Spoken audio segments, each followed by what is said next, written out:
स्वागत है आपका जागरण न्यू मीडिया के इस लोकप्रिय कार्यक्रम जागरण डायलॉग्स में। इस कार्यक्रम में हम एक्सपर्ट्स के साथ उन मुद्दों पर चर्चा करते हैं जो आपके फायदे से जुड़ी होती है। इस क्रम में आज की इस एपिसोड में हम हाउसवाइफ यानी गृहिणियों से गृहिणियों की फाइनेंशियल प्लानिंग पर चर्चा करेंगे। गृहिणियां अप्रत्यक्ष रूप से घरेलू खर्च में अपना योगदान करती हैं। उन्हें भी इस बात की जानकारी होनी चाहिए कि ईश्वर न करे कभी ऐसा हो, लेकिन दुर्भाग्यपूर्ण परिस्थितियों में वे आर्थिक रूप से अपना भविष्य किस प्रकार सुरक्षित कर सकते हैं और इसके लिए क्रमिक रूप से उन्हें क्या कदम उठाने चाहिए। आज इसी विषय पर चर्चा करने के लिए हमारे साथ हैं SEBI registered investment advisor Shilpa Wagh ji और SEBI registered investment advisor Priyadarshini Mulye ji, और मैं हूं मनीष मिश्रा। स्वागत है आप दोनों का। नमस्ते सर। नमस्कार, मेरा नाम है वरुण शर्मा और मैं हूं आपका co-host. Manish ji, thank you so much for introducing our guest. और आज के इस special women empowerment through financial issue में आप दोनों का इसका बहुत बहुत स्वागत है। शिल्पा जी, आपसे अपना पहला सवाल करना चाहूँगा। वुमेन एम्पावरमेंट की जब हम बात करते हैं तो स्पेशली हाउसवाइफ्स की अगर हम बात करें और हाउसवाइफ्स हु आर नॉट वर्किंग, तो उस वाले केस में मैं सबसे पहले आपसे ये जानना चाहूँगा कि इंश्योरेंस की कितनी इंपॉर्टेंस है फॉर अ हाउसवाइफ। वो हमारे दर्शकों के साथ में आप उसकी इंपॉर्टेंस शेयर करें। जी वरुण जी, ऐसा है कि हाउसवाइफ जो होती है, जो होम मेकर्स है, हाउसवाइफ से ज्यादा मैं उन्हें होम मेकर कहना ज्यादा पसंद करूंगी, क्योंकि वो अपना घर बना रही है और बहुत ज्यादा योगदान दे रही है पूरे फैमिली के लिए। तो इंश्योरेंस, अगर हम लाइफ इंश्योरेंस और हेल्थ इंश्योरेंस ऐसे दो इंश्योरेंसेस की अगर बात करें, तो उसमें जो लाइफ इंश्योरेंस होता है, तो हम सब जानते हैं कि लाइफ इंश्योरेंस इसलिए लिया जाता है कि जो अर्निंग मेंबर हो उसकी अगर अनटाइमली डेथ हो जाती है तो पूरे परिवार के लिए जो भी फाइनेंशियली स्टेबिलिटी होनी चाहिए वो मिले। अब इस केस में क्या है, जो हाउस वाइफ है वो घर में है और वो कमा नहीं रही है, तो डायरेक्ट इनकम तो उनकी है नहीं, लेकिन कि जिस तरीके का काम वो घर में कर रही है और सबके लिए जो कंट्रीब्यूट कर रही है, उसकी कोई तुलना कोई कर नहीं सकता है। तो ये दो चीजें हमें ध्यान में रखनी चाहिए जब हम life insurance for house maker, home maker की बात करते हैं।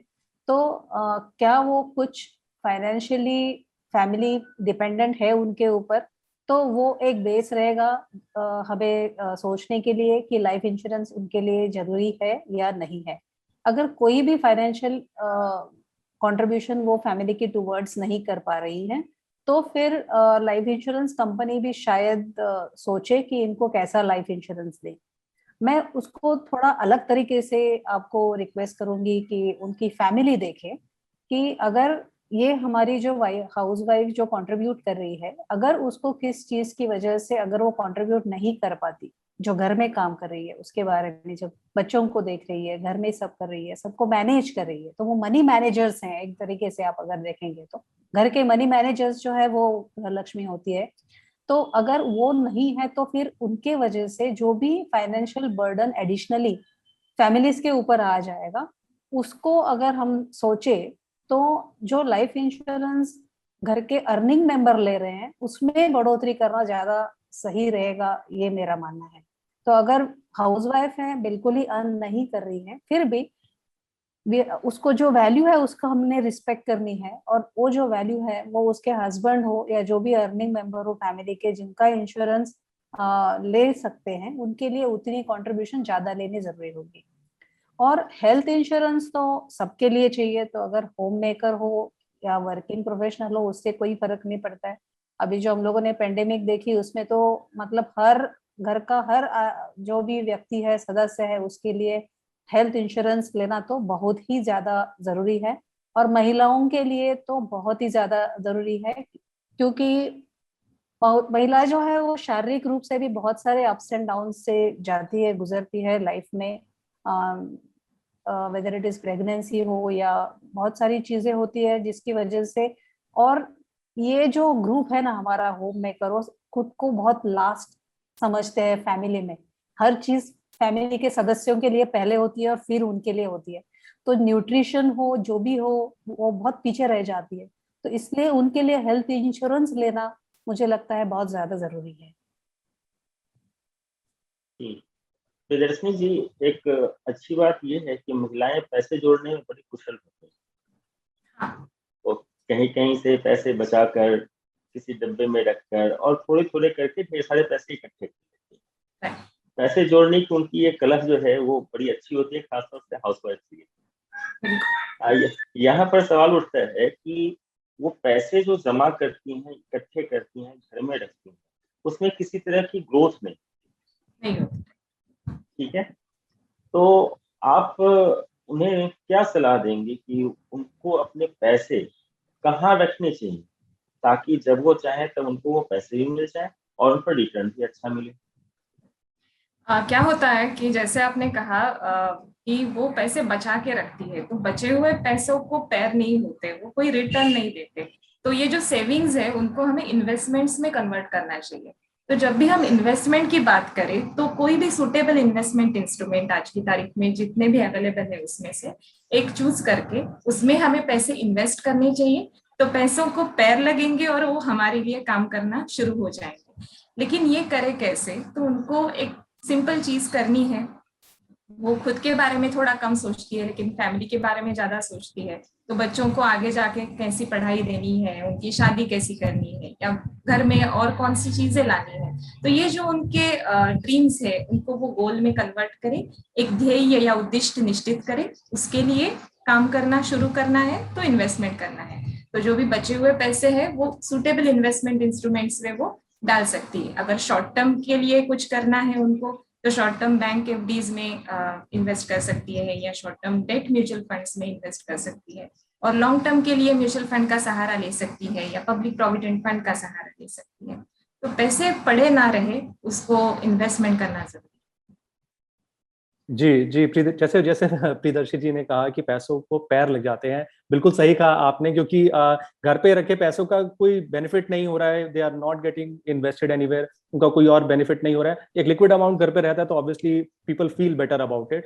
बट जैसे पैंडेमिक का टाइम हम लोगों ने देखा, सभी ने रियलाइज करा कि अगर किसी तरह का इन्वेस्टमेंट उन छोटे पैसों से भी किया जाए तो we can get better returns. Shilpa ji, उसी के अराउंड आपसे अगला सवाल मैं आपसे पूछना चाहूंगा कि क्या बेटर ऑप्शन रहता है अगर मैं हाउसवाइफ या आपने जैसे कहा होम मेकर्स की अगर मैं बात करूं, तो कई बार होता है कि they don't feel very comfortable in using the digital technology या डिजिटल वे ऑफ इन्वेस्टिंग में बहुत ज्यादा कई बार नहीं वो कंफर्टेबल फील करते हैं।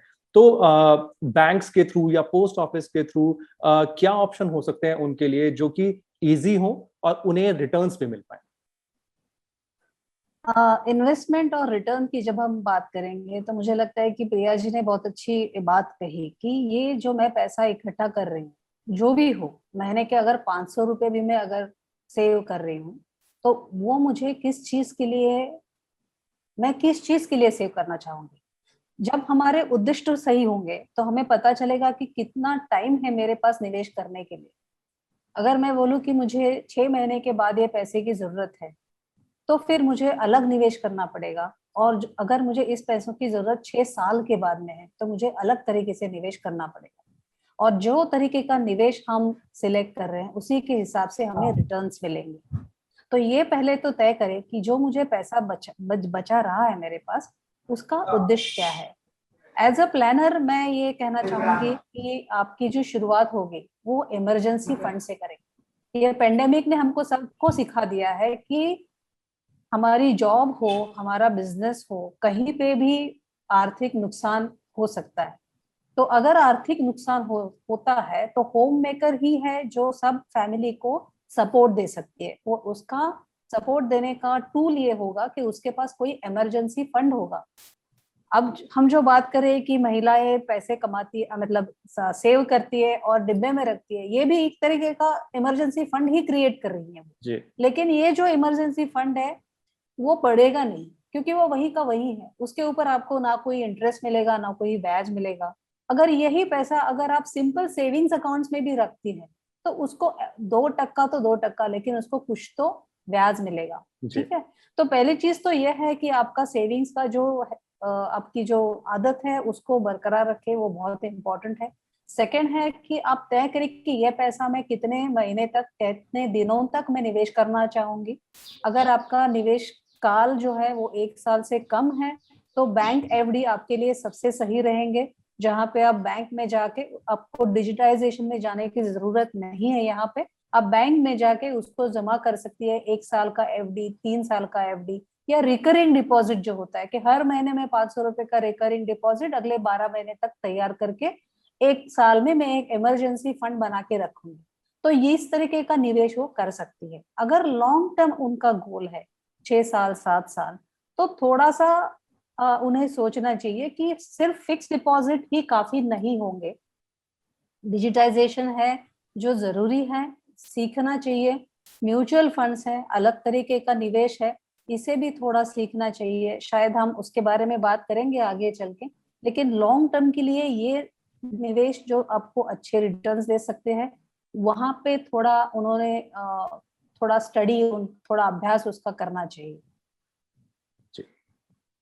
जी प्रियदर्शनी जी, एक लेडी का क्वेश्चन आया है अपने पास कि उनके पति ने ही उनको सिखाया कि तुम जो पैसे जोड़ती हो वो 2-2 हजार रुपए सिप में इन्वेस्ट करो। उन्होंने मल्टी कैप फंड में उनका इन्वेस्टमेंट करवाया और 1 साल में जब उन्होंने देखा तो 2 हजार रुपये का जो इनका इन्वेस्टमेंट था, 24 हजार रुपये, वो कहीं बढ़ के, मतलब अनएक्सपेक्टेडली, उनको उम्मीद नहीं थी कि उसमें इतनी ग्रोथ हो सकती है, उतनी ग्रोथ उसमें देखी गई। अब मैं बात है उसी पैसों की करूंगा जो वो जोड़ती है। अगर जो लंबे समय का गोल हो, जैसे घर में छोटी बच्ची हो, बच्चे की पढ़ाई की बात हो, या महिला खुद भी अपने लिए, हाउसवाइफ जो है वो खुद भी अपने लिए गहने खरीदना चाहती हैं, या उनका अपना कोई शौक पूरा करना हो, तो लॉन्ग टर्म पर्सपेक्टिव, मतलब लॉन्ग टर्म से यहाँ मेरा मतलब जो है वो 10 साल वाला नहीं है। 10 साल वाला हो भी सकता है, लेकिन यहाँ मतलब हम 7 साल से लेके 10 साल तक का एक ड्यूरेशन रखते हैं। इस ड्यूरेशन के लिए अगर कोई महिला 2 हजार, 1,500, 1,000 रुपए हर महीने जोड़ सकती है, तो उनको आपकी क्या सलाह होगी कि वो कहाँ इन्वेस्ट करें? उसमें जैसे शिल्पा जी ने अभी बताया, और हम जिस डिस्कस करें गोल की बात है, तो टेन्योर तो हमारा अभी 7 से 10 साल का या ऊपर का है, लेकिन गोल क्या है वो भी मायने रखता है कि हम कौन सा इंस्ट्रूमेंट चूज करें।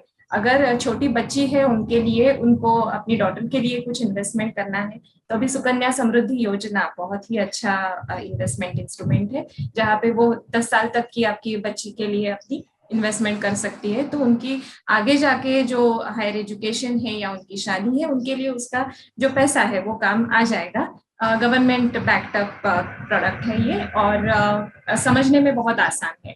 तो ये एक तरीका हो सकता है लॉन्ग टर्म के लिए। और अगर दूसरा कोई गोल है लॉन्ग टर्म में, तो म्यूचुअल फंड एसआईपी जैसे आपने अभी बताया, वो एक सही तरीका है। लेकिन फंड चूज करते वक्त हमारा जो भी हमारा ये टेन्योर है या फिर गोल उनका जो है, वो अगर उन्होंने डिसाइड किया है, और उनका रिस्क एपेटाइट क्या है, क्योंकि मल्टी कैप फंड जैसे हम डिस्कस कर रहे हैं अभी, उसमें थोड़ा रिस्क ज्यादा है, लेकिन उनका रिस्क लेने का कैपेसिटी थोड़ा कम है। तो वो large cap equity mutual fund से शुरुआत कर सकती है, और वो डिसिप्लिन तरीके से एसआईपी या उनका जो इन्वेस्टमेंट है वो चलता रहे। और ये भी बहुत जरूरी है कि जब भी इन्वेस्टमेंट आप शुरू करें तो उसका रिव्यू भी लें।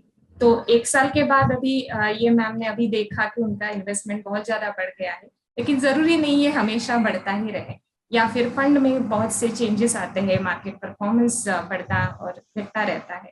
तो इसके लिए जरूरी है कि उसका रिव्यू भी ले, तो आगे जाके उनका अगर चेंज करना है इन्वेस्टमेंट, तो वो डिसीजन भी सही तरीके से हो जाए। जी जी।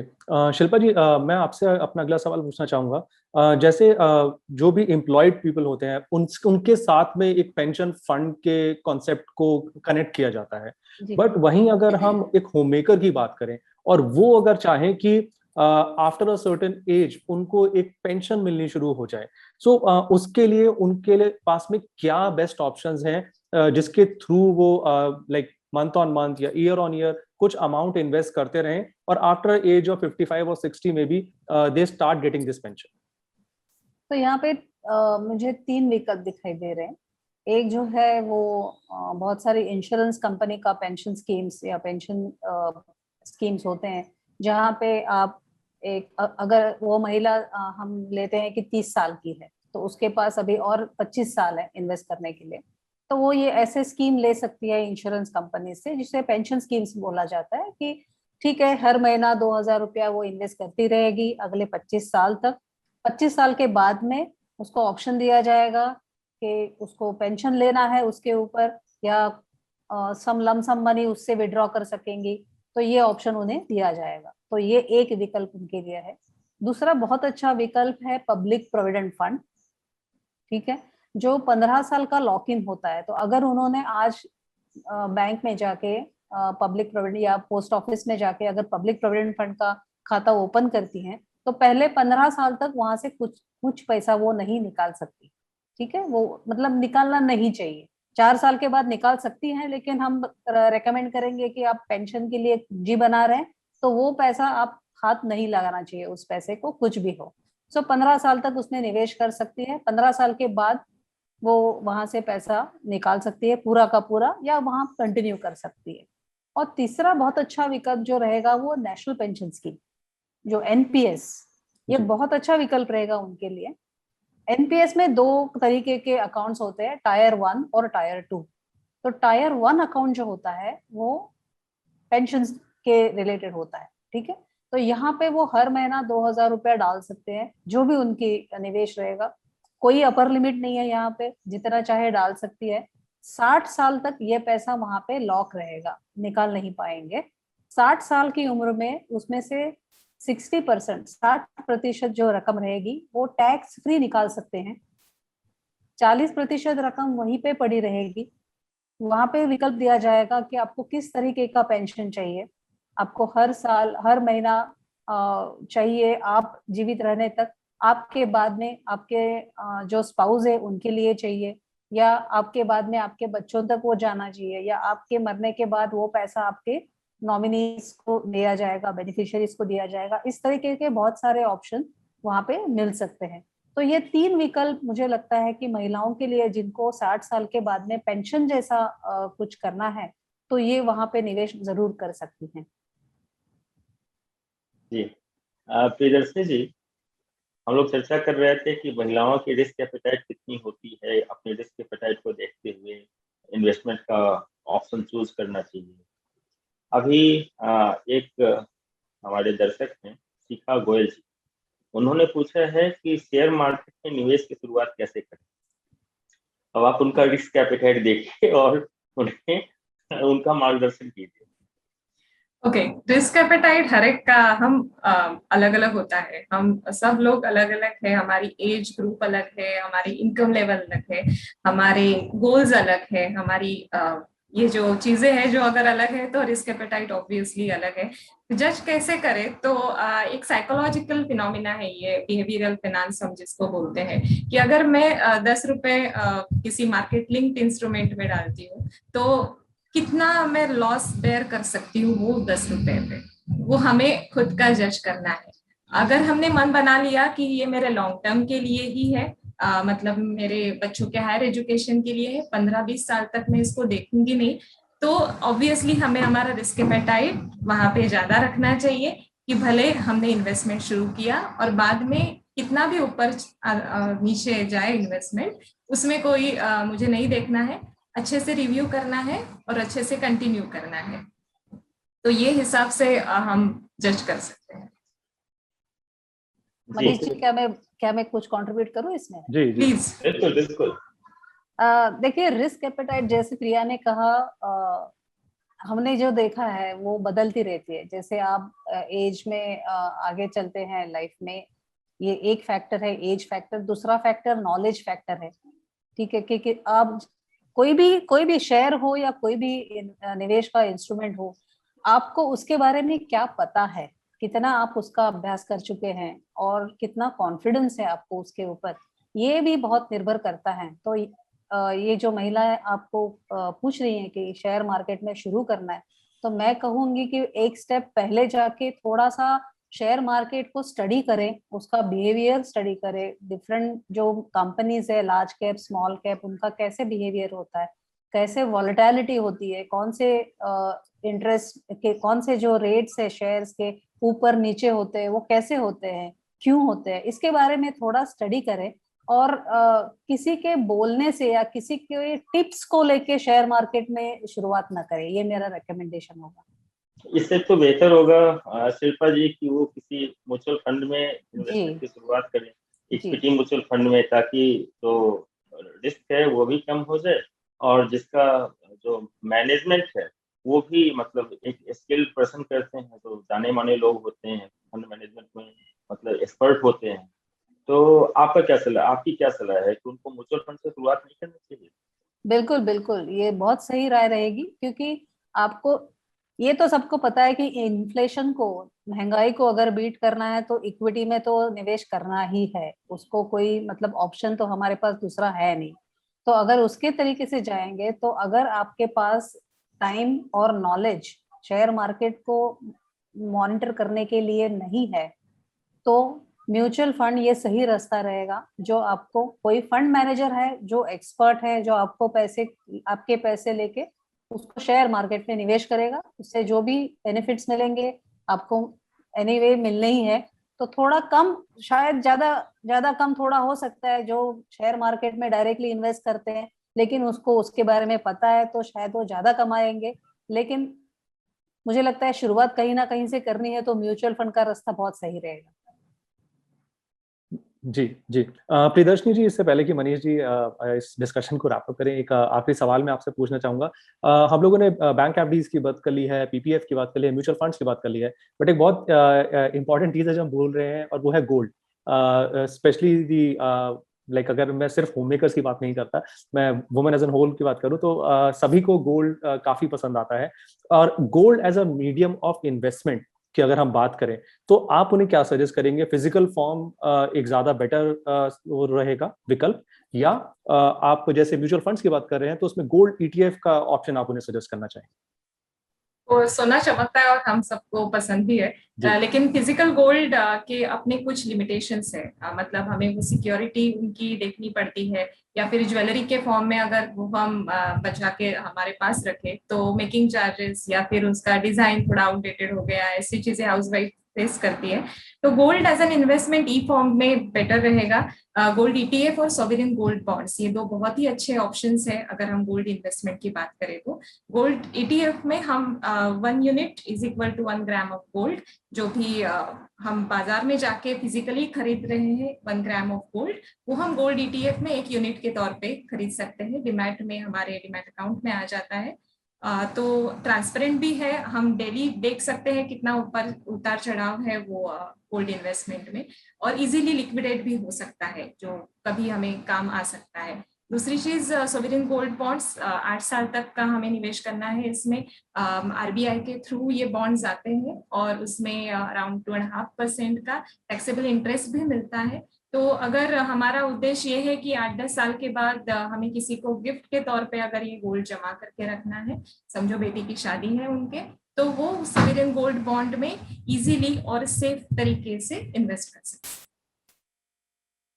जी शिल्पा जी, हम लोगों ने बहुत सारी बातें की हाउस वाइफ के लिए, और खासतौर से फाइनेंशियली उनको स्ट्रांग बनाने के लिए। लास्ट में एक चीज आप बता दें, हमारे जो दर्शक देख रहे हैं, कि अगर फाइनेंशियल प्लानिंग करनी, जैसे पैसा जोड़ना हो या कुछ भी करना हो, हर चीज का एक स्टेप है, तो वो स्टेप अगर आप समझा दें तो जो हाउसवाइफ ये प्रोग्राम देख रही है उनको बहुत मदद मिल जाएगी। स्टेप नंबर 1 तो ऐसा है ना कि जो हम बचत करते हैं, मिसाल के तौर पे अगर उनको, उनके हाथ में अगर 10,000 रुपए दिए जाते हैं कि ये मंथली खर्चे के लिए दिए गए हैं आपको, ठीक है, तो पहले चीज तो ये होनी चाहिए कि आपने लिख के रखना है कि ये 10,000 रुपए में कहाँ कहाँ खर्च कर रही हूँ।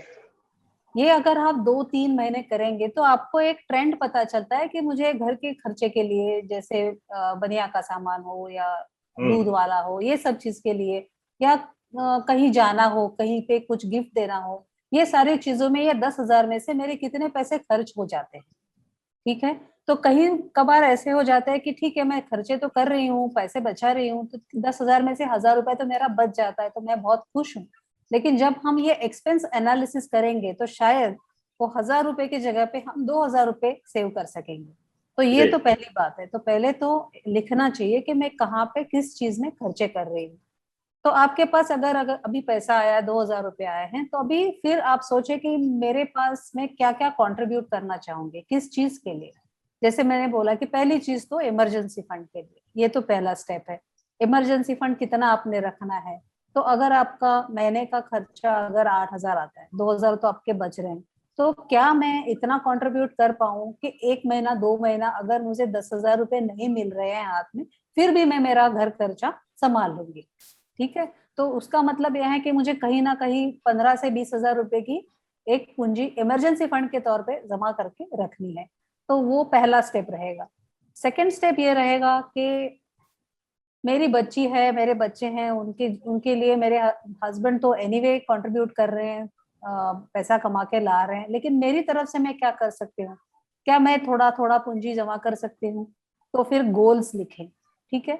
और अपने खुद के लिए भी तो कुछ करें, मतलब सब बच्चों के लिए करें, हस्बैंड के लिए, सबके लिए करें, लेकिन खुद के लिए भी तो कुछ करें। तो अगर मेरा कोई शौक है, जैसे आपने कहा कि मुझे मेरा शौक है कि मेरा फोटोग्राफी मेरा शौक है, या आजकल के जमाने में बहुत सारी महिला हैं जो बहुत ही उच्च शिक्षित है, लेकिन परिवार के लिए वो कहती है कि नहीं, मुझे जॉब नहीं करनी है, मुझे घर में रहना है। तो शायद ऐसा भी हो कि जब बच्चे थोड़े बड़े हो तो फिर उनका कुछ खुद का कुछ बिजनेस स्टार्ट करने की कुछ सोचें। तो उसके लिए अगर उनको अभी आपको पता है कि ठीक है, मेरा बच्चा 1 साल का है, जब वो स्कूल चला जाएगा, फुल टाइम स्कूल में रहेगा, तो मुझे थोड़ा टाइम होगा, मैं कुछ बिजनेस करना चाहूंगी, तो उसके लिए मुझे 1 लाख रुपए की जरूरत होगी। तो क्या मैं उसके लिए निवेश कर सकती हूँ। तो अपने गोल तय करें, ये तो सेकंड स्टेप होगा। और तीसरा स्टेप ये रहेगा कि अगर मेरे गोल्स हैं तो उसका टाइमलाइन क्या है, निवेश का काल कितना होगा, और उसकी तरीके से निवेश का ऑप्शन सिलेक्ट करें। तो ये स्टेप्स अगर आप करती हैं, और पेंशन फंड, जैसे वरुण जी के साथ हमारी बात हुई थी, अगर आप कहें कि ठीक है, इतना पैसा तो मेरे पास आता है, उसमें से 10% अगर भी मैं पेंशन के लिए बाजू में रखूं, एनपीएस शुरू करूं, तो ये मेरे बुढ़ापे का सहारा बन सकता है, कुछ ना कुछ इनकम। देखिए, ऐसे नहीं कि कोई आपकी लिए कुछ नहीं कर रहा है, लेकिन जब खुद के लिए खुद का पैसा होता है ना, तो थोड़ा सा सेल्फ एस्टीम अपना बढ़ जाता है। जी। सो आई थिंक उसके बारे में अगर सोचें और उसकी तरह से अगर निवेश करें, अपने बारे में भी सोचें, तो मुझे लगता है कि ज्यादा अच्छा रहेगा। ग्रेट। आज आप दोनों ने हाउसवाइफ को कई सारे टिप्स दिए ताकि वो आर्थिक रूप से मजबूत बन सके, अपने भविष्य को आर्थिक रूप से सुरक्षित कर सकें, और अपने परिवार के भविष्य के खर्च में और मौजूदा खर्च में अपना योगदान कर सकें। जागरण डायलॉग्स के इस कार्यक्रम में हम हमेशा ही आपके लिए फायदे से जुड़ी बात लेकर आते हैं। जागरण डायलॉग्स का ये कार्यक्रम आप जागरण.com के यूट्यूब चैनल पर भी देख सकते हैं, और जागरण.com पर इसका ट्रांसक्रिप्शन भी पढ़ सकते हैं। आप दोनों अतिथियों का बहुत बहुत धन्यवाद। Thank you.